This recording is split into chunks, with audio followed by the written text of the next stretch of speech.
যারা আজ বন্দী অবস্থায় ছিল কোরআনের কারণে এদেরকে আল্লাহ জনগণের কাছে ফিরিয়ে দিতেন, আপনারা যদি ঔষধ দিয়ে মেরে না ফেলতেন। কোরআনের পাখি যদি সত্যি আর একটা বছর হায়াত পেত, আপনি যদি ঔষধ দিয়ে ইনজেকশন দিয়ে মেরে না ফেলতেন, আমি তো তার সাথে ছিলাম একদিনের জন্য হলেও, দেখা হয়েছিল আমার। যদি সত্যি আপনারা এই মিথ্যা ধোঁকাবাজি করে তারে বললেন চলেন আপনাকে হাসপাতালে নিয়ে যাব, হাসপাতালে নিয়ে যাব, কি বলেছিলেন? জেলার পরের দিন আমাদেরকে বলেছে ওনার অসুস্থ, হাসপাতালে নিয়ে গেছে, অথচ উনি নিজে জানে না যে উনি অসুস্থ। কি কায়দা দেখেছেন? বলছে আপনি অসুস্থ, আপনাকে হাসপাতালে নিয়ে যাব। উনি বলছে কই, আমি তো ভালো আছি। বলছে না, আপনি অসুস্থ। চাচা এরশাদকে নাকি নির্বাচনের আগে ধরে নিয়ে বলছে আপনি অসুস্থ, চলেন হাসপাতালে। বলছে কই, আমি ভালো আছি। বলছে না, আপনি অসুস্থ। কোরআনের পাখিকে ঠিক এইভাবে ধোঁকা দিয়ে বলেছে আপনি অসুস্থ, চলেন, আপনাকে সুস্থ করে আপনাকে ছেড়ে দেওয়া হবে। পরিবারস্থ লোক বাইরে অপেক্ষা করছে, এই জন্য উনি হাসিটা দিয়েছিলেন। উনি মনে করছেন আমি তো বাইরে চলে যাচ্ছি, আমার পরিবারের লোক, আমার দলের লোক, আমার দেশের লোকের সাথে দেখা হবে। তো শয়তানরা যে ফাঁদ পেতে রেখেছিল, ইনজেকশন দিয়ে ওনারে বিদায় করে দিলেন, নয়তো আল্লাহ অবশ্যই কোরআনের এই ময়দানে তাকে আবার ফিরিয়ে নিয়ে আসতে। এই জন্য হিজরত যারা কোরআনের বিরুদ্ধে অবস্থান নিয়ে করে, যারা পালিয়ে যায়, তাদেরকে আর ফিরিয়ে আসার গ্যারান্টি আল্লাহ দেয়নি। কিন্তু কোরআনের কারণে কেউ যদি টিকতে না পারে, ওরা যদি হিজরত করে, পালিয়ে যায়, দেশ ছেড়ে চলে যায়, বন্দী অবস্থায় থাকে, মাস্ট বি আল্লাহ তাদেরকে ফিরিয়ে আনবে। মানুষ বহুদিন প্রতারিত হয়েছে, এখন আর হবে না। নবীজির হাদিস মনে রাখবেন, লা ইউফলিহা কওমুন আলাউ আমরাহুম ইমরাতুন, বুখারী শরীফের হাদিস। নবীজি বলেন ওই জাতি কখনো সফল হচ্ছে না, হবে না, যে জাতির নেতৃত্বে কোনো মহিলা বসে আছে।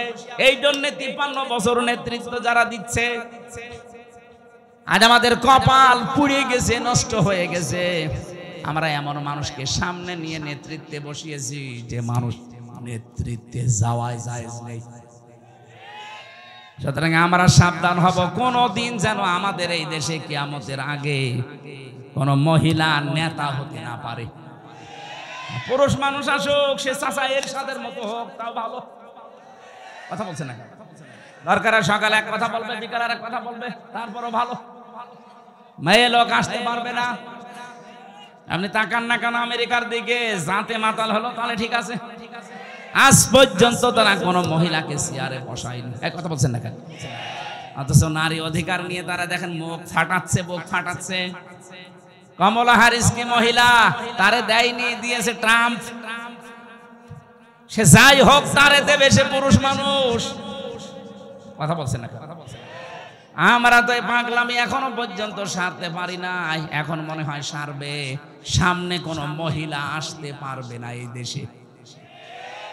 আপনি যদি আমেরিকার নীতি নিয়ে চলতে চান, সেটা করেন না কেন? তারা যেমন মহিলাকে সামনে রাখে না, আপনিও রাখতে পারবেন না। আমরা চাই যারা রাজনীতি করছেন, আপনি আপনার দলকে বলেন যে ভাই আমি রাজনীতি করব, কিন্তু মেয়ে লোক যেন সামনে না আসে। লা ইউফলিহা কওমুন আলাউ আমরাহুম ইমরাতুন, কখনো ওই জাতি সফল হচ্ছে না, হবে না। নবীজি গ্যারান্টি দিচ্ছে কোনোদিন মিথ্যা হতে পারে। তাহলে আমরা কার ভরসায় আছি? উনি এখনো পর্যন্ত যদি বলে আমি আসতেছি, লিস্ট করে রাখো, আপনি আসবেন কি করে? আপনাকে তো আর চেয়ারে বসানো জায়েজ নেই। কথা বলে না কেন? আমি এটা বলতাম না, বলছি এই কারণে, মিথ্যা কিছু তথ্য ফেসবুকে মানুষ ছড়িয়ে বিভ্রান্ত ছড়াচ্ছে। গত পরশুদিন আমি ছিলাম সেই মৌলভীবাজার, ওখানকার এসপি সাহেব আমাকে বলছিলেন যে কথাটা মানুষকে জানাবেন, ফেসবুকের কোন তথ্য নিয়ে মানুষ যেন আন্দাজে উন্মাদনায় না ভোগে। এটার দ্বারা বিশৃঙ্খলা তৈরি করেছে মানুষ এই মিথ্যা তথ্য দিয়ে। এগুলো অধিকাংশ ছড়াচ্ছে বাইরের এই দাদা বাবুদের দেশে কিছু মানুষ আছে। তারা কয়েকদিন আগে সিঙ্গাপুরে, মালয়েশিয়া, যে হোটেলে যেখানে উঠি দেখে আল্লাহর ওলি বেরিয়ে আসছে। কি গো, দোয়া করেন। 5 তারিখের আগেই ওরা পালিয়ে ওখানে বসে আছে। যেই হোটেলে গেছি দেখি 2-4 জন আল্লাহর ওলি আছে। কি করবে এখন? 3 মাস 4 দিন হয়ে গেল, কোল কিনারা পারছে না। এখন ফেসবুকের মাধ্যমে ওরা বাইরে থেকে এই বিভ্রান্ত গুলো ছড়াচ্ছে, যেন মানুষ উশৃঙ্খল হয়ে দেশে একটা হট্টগোল বাঁধিয়ে দেয়, আর বহির্বিশ্ব যেন দেখে যে না, আগেই ভালো ছিল। যেন আমরা শক্ত হাতে এটা দমন করতে চাই। ফেসবুকের কোনো কথা বিশ্বাস করে ওখানে পা দিয়ে আপনি বিশৃঙ্খলা করলে আপনি নিজের পায়ে নিজে কুড়াল মারবেন। পৃথিবীর ইতিহাস কি বলে? আজ পর্যন্ত কোনো পলাতক যারা পালিয়েছে ওরা ফিরে এসেছে আপনি একটা দেখান তো। চেঙ্গিস খান, হিটলার, এই যে 850 বছর আগে যিনি পালিয়েছে লক্ষণ সেন, কই ফিরে আর আসেনি, কবরে চলে গেছে। তাকে পুড়িয়ে ফেলেছে। যেহেতু অন্য ধর্মের মুসলমান দাবি করে যদি আপনি পালিয়ে যেয়ে থাকেন, আপনিও বিশ্বাস করতে পারেন ফিরে আসা এই পৃথিবীতে সম্ভব না, তাহলে ইতিহাস পাল্টিয়ে যাবে। পলাতকরা কোনোদিন ফিরে আসে না, কারণ জানে যে আমরা অপরাধী। হেলিকপ্টারে আসার সময় আমি পাইলটকে বলছিলাম, এই যে আপনি দরজাটা লাগিয়ে দিলেন, একটা হুক মাত্র, হুকটা একটু ছুটে গেলেই তো নিচে পড়ে যাবে। হুজুর হাত দিয়েন না, হাত দিয়ে যদি হুকটা খুলে যায় তাহলে সত্যি পড়ে যাবে। মাঝে মাঝে ওই সময় আমার মনে হচ্ছিল, আল্লাহ 2 বোন একসাথে পালিয়ে গেল, যদি হুকটা একটু খুলে যেত। একটু হুক খুলে গেলে হয়তো বাংলাদেশের যে কোনো এক জায়গায় পড়ে যেত। কথা বলছে না কেন? মানুষ পিটিয়ে মেরে ফেলতো।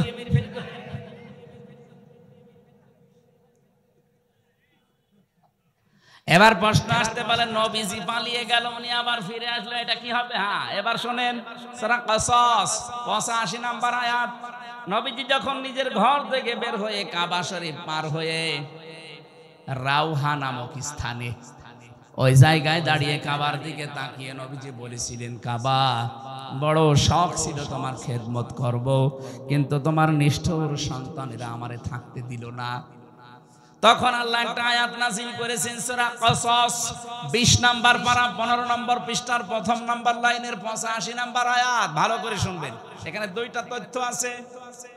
ইন্নাল্লাযী ফারাদা আলাইকাল কুরআনা লারাদ্দুকা ইলা মাআদ।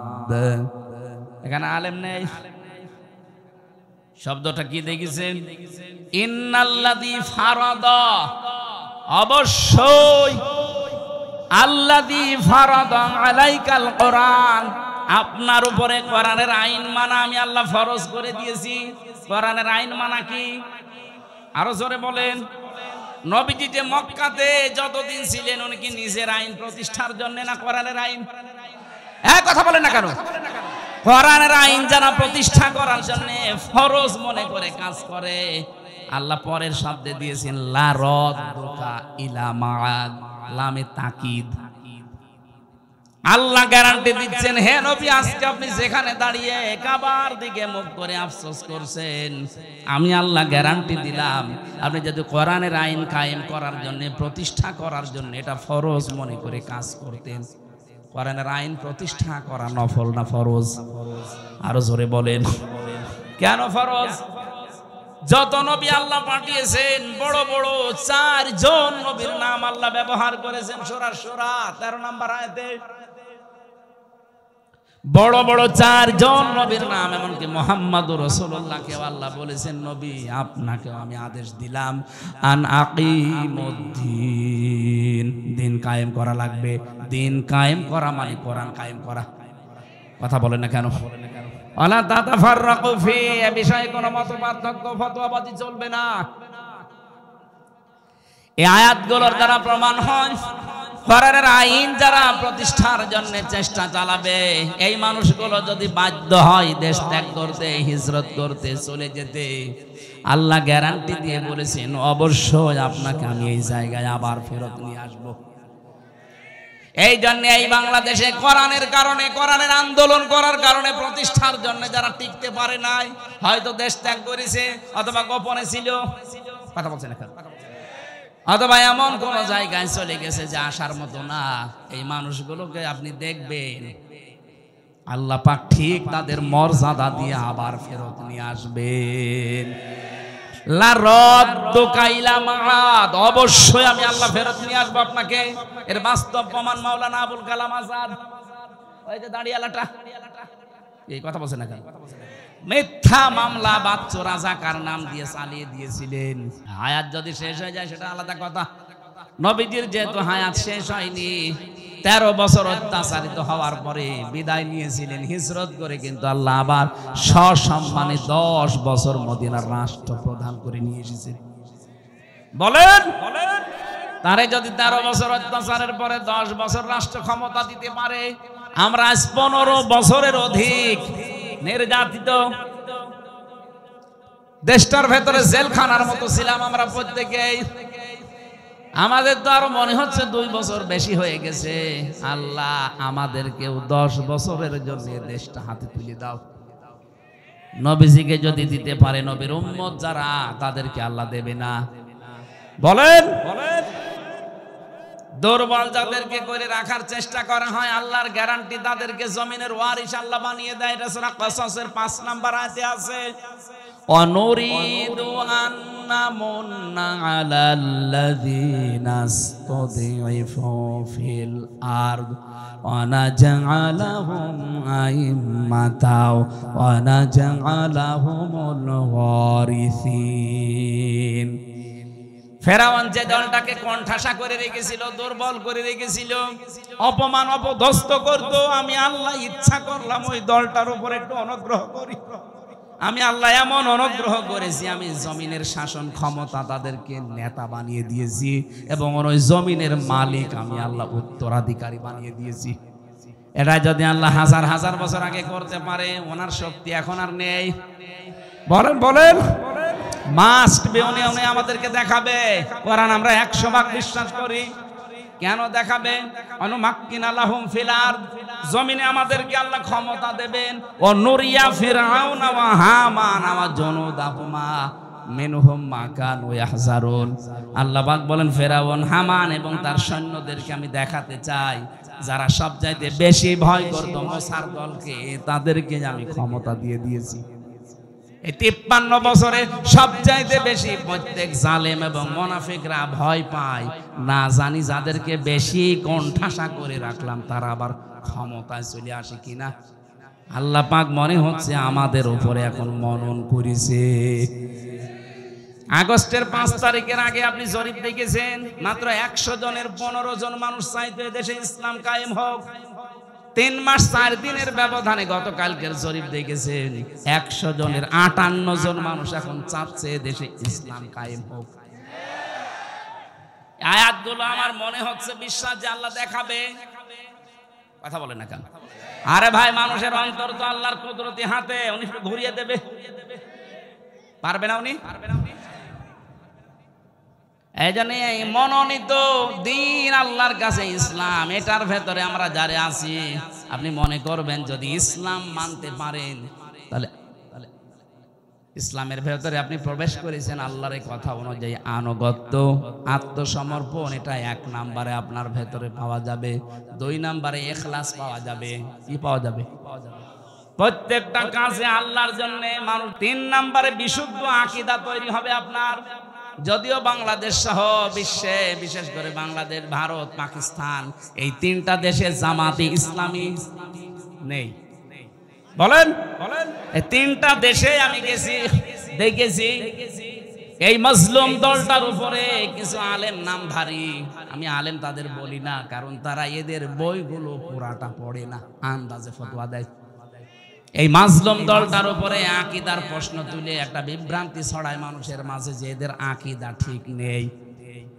একটা মজলুম দলের উপরে, মজলুম মানুষগুলোর উপরে এরকম মিথ্যা তহমত আপনি দিতে পারলেন, এই লোকটা যা করেছে আপনার 14 বংশ মিলে করতে পারবে না। তার এতটুকু হায়াতে যত বই লিখেছে, আপনি 10 ডবল হায়াত পেলেও 5টা বই লিখতে পারবেন না। তার যে ইসলামী অর্থনীতিতে খেদমত করেছেন, তার যে থিওরি গুলো, মুশারাকা, মুদারাবা, মুরাবাহা, বায়ে সালাম, বায়ে ইস্তেসনা, বায়ে মুআজ্জাল, এই সমস্ত বিষয়ের ভেতরে কতগুলো তথ্য লুকিয়ে আছে। ইসলামকে অর্থনৈতিকভাবে দাঁড় করানো কি করেছেন আপনি? খালি আকীদা খারাপ, আকীদা খারাপ। কি দেখেছেন আকিদার? আকীদা কোনো খারাপ না, কোনো মাসলা মাসাইল নিয়ে হয়তো মত পার্থক্য থাকতে পারে, এটা হবেই। কেউ যদি গবেষণা করে কোনো মুজতাহিদ কোনো মাসলা মাসাইল উদ্ঘাটন করতে যে ভুল করে, তাও একটা সওয়াব পাবে, আর যদি ঠিক করে দুইটা সওয়াব পাবে। সারা জীবন মাওলানা মওদুদী রহমতুল্লাহ আলাইহি উনি গবেষণা করে করে তথ্যগুলো দিয়েছে, যদি ভুলও হয় তাও একটা রসগোল্লা আছে, আর যদি সঠিক হয় দুইটা। আপনি কি করলেন? আপনি তো গবেষণাই করেন না। আপনার পেটে বোম মারলে মুজতাহিদ লিখতে কি লাগে আপনি তাও বলতে পারবেন না। আপনি গবেষণা করেছেন কি করে মানুষকে ডোবানো যায়। আকীদার প্রশ্ন যারা তুলছেন, কি আকীদা আপনি তৈরি করেছেন বলেন তো? ফাঁসির দড়ি যদি গলার কাছে ঝুলতো তখন আকীদা বের হয়ে যেত।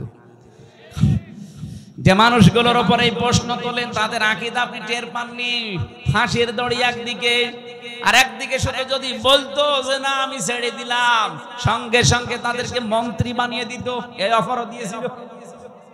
কোরআনের পাখিরে জালেমরা বলেছিল আপনি ছাড় পেয়ে যাবেন, শুধু জামাত ইসলামটা বাদ দিয়ে বলবেন যে আমি নিজে আলাদা একটা দল করলাম। বলেছেন না আমি এটা মানি না, আমি কোরআন হাদিস পড়ে এইটাই পেয়েছি, আমাকে জামাতবদ্ধ হয়ে থাকা লাগবে। জামাতবদ্ধ মানে জামাত ইসলামী করা লাগবে না, আপনি জামাতবদ্ধ হয়ে থাকবেন মুসলমানদের একটা দলে, যেই দলের আকীদাতে এইটা আছে যে সার্বভৌম ক্ষমতার মালিক আল্লাহ, কিন্তু যেই দলের ভেতরে এইটা নেই যে ক্ষমতার মালিক জনগণ, সেই দল মুসলমান করতে পারে না। বাংলাদেশে মানুষ অনেকে করছে না, মুসলমানও দাবি করে। আমি আপনার বিবেকের কাছে প্রশ্ন রাখলাম, আপনি কি করবেন এবার ভাবেন। যারা মনে করেন ক্ষমতার উৎস জনগণ তারা মুশরিক। কি কথা বলেন না কেন? আন্নাল কুওয়াতা লিল্লাহি জামিআ আয়াত অনুযায়ী তাহলে ইসলামে আমি পরিপূর্ণ প্রবেশ করেছি। এর 3 নাম্বার আলামত হচ্ছে আমার আকীদা বিশুদ্ধ হওয়া লাগবে। 4 নাম্বারে আমার চরিত্র উন্নত হওয়া লাগবে। আমি নাম ধরেই বলছি এই কারণে বোঝার জন্য, বাংলাদেশে যারা জামাত ইসলামী করে, যারা ইসলামী ছাত্র শিবির করে, অন্যান্য যাই হোক, ইসলামী অর্থনীতি, এই অর্থনীতির ব্যাপারে কিন্তু তারা আল্লাহর ওলি। চায় না পয়সা এদিক ওদিক পাবেন না। আপনি যদি দেখাতে পারেন যে 10 টাকা এখান থেকে ওখানে উল্টা পাল্টা করেছে, আমি আজকেই তাদের গালি দেবো, দেখান। আর অন্যান্য দলের বলেন দরবেশের মতো মানুষ 36,000 কোটি টাকা মারিকাটি করেছে,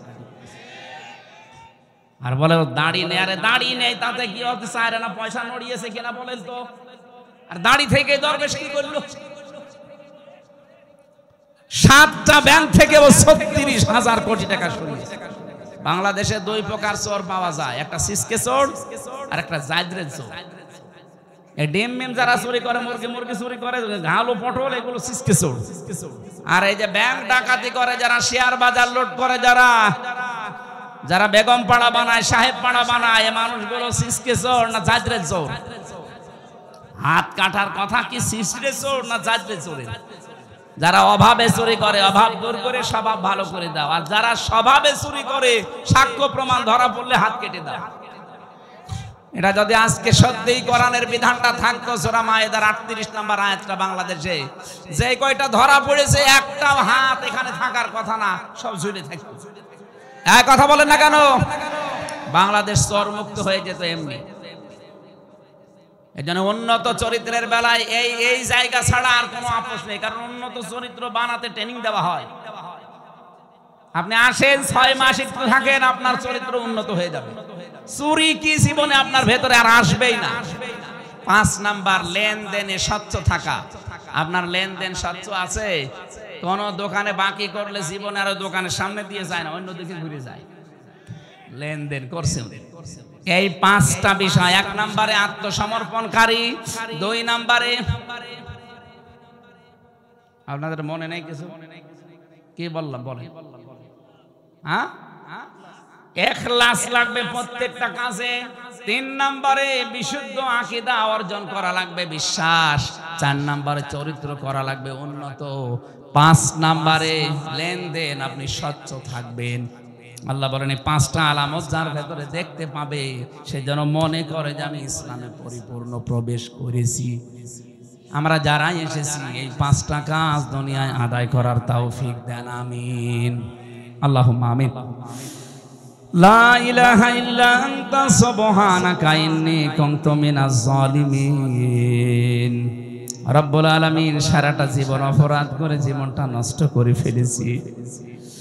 আমাদের হাত ওঠায় কথা বলতে ভয় করে, লজ্জা করে। জীবনের অপরাধের দিকে তাকিও না, তোমার রহমতের দিকে তাকাও। জিন্দেগীর গুনাহগুলো মাফ করে দাও রব্বুল আলামিন। আমি যেভাবে আরম্ভ করেছিলাম সারা রাত বললেও মানুষ যেত না। সামনে তাহাজ্জুদের নামাজ, ফজরের নামাজ কর্মজীবনের জন্য আমরা শেষ করে দিয়েছি। যতটুকুই বলেছি আল্লাহ জীবনে আমল করার তৌফিক দাও। সওয়াবগুলো নবীজির রওজায় পৌঁছিয়ে দাও। এ বিশাল আয়োজনে যারা শ্রম দিল আল্লাহ, এই রাজশাহীর মানুষগুলোকে ওমরের মতো কবুল করে নাও। সম্মানিত মা বোনদেরকে মঞ্জুর করো। অসুস্থ হয়ে আছি, এখনো পর্যন্ত আমি শেফায়ে কামেলা জেলা পাইনি। আল্লাহ তুমি আমাকে আগের অবস্থায় আবার ফিরিয়ে দাও। যতটুকুই বলেছি আমার ইমান থেকে বলেছি আল্লাহ, আমি সহ প্রত্যেককে এগুলো মেনে চলার সুযোগ দাও। এলাকায় মাটির নিচে যারাই ঘুমিয়ে আছে কবরটা জান্নাত বানিয়ে দাও। আল্লাহুম্মা গফিরলি ওয়ারহামনি ওয়াহদিনি ওয়াফিনি ওয়ারযুকনি ইয়া রাব্বাল আলামিন। আল্লাহ বাংলাদেশের পরিচিত একজন আলেম মাওলানা একেএম এনামুল হক শাফি, আমার কুষ্টিয়ার গর্বিত সন্তান, আজকে দুপুর বেলা ইন্তেকাল করেছে। আল্লাহ তুমি তাকে মাফ করে দাও। তার সারা জীবনের দিন প্রচারের দায়িত্ব, আল্লাহর কাজগুলো কবুল করো। মানুষ হিসাবে যদি অন্যায় কিছু করে আল্লাহ তুমি মাফ করে দাও। মাওলানা এনামুল হক শাফিকে আল্লাহ তুমি কবরে জান্নাত দিয়ে দাও। তার ছেলে মেয়ে, শোক সন্তুষ্ট পরিবার যারা আছে আল্লাহ তাদেরকে ধৈর্য ধারণ করার তৌফিক দাও। তার স্ত্রীও কবরে আছে, আল্লাহ তুমি মেহেরবানি করে তার স্ত্রীকেও মাফ করে দাও। আমি আবার বলছি, আমার কুষ্টিয়ার কৃতি সন্তান আলেমে দ্বীন, সারা বাংলার প্রিয় মুফাসসিরে কোরআন মাওলানা এনামুল হক শাফি, আল্লাহ তুমি তাকে জীবনের মতো মাফ করে দাও। আমরা একটা অভিভাবক হারিয়ে ফেললাম, কোরআনের পাখিও হারিয়ে ফেলেছি। আল্লাহ তুমি তাকে কবরে মাফ করে দিও। কখন কার কাছে আজরাইল পাঠিয়ে দাও জানি না, আসলেই যেন বলতে পারি লা ইলাহা ইল্লাল্লাহু মুহাম্মাদুর রাসূলুল্লাহ।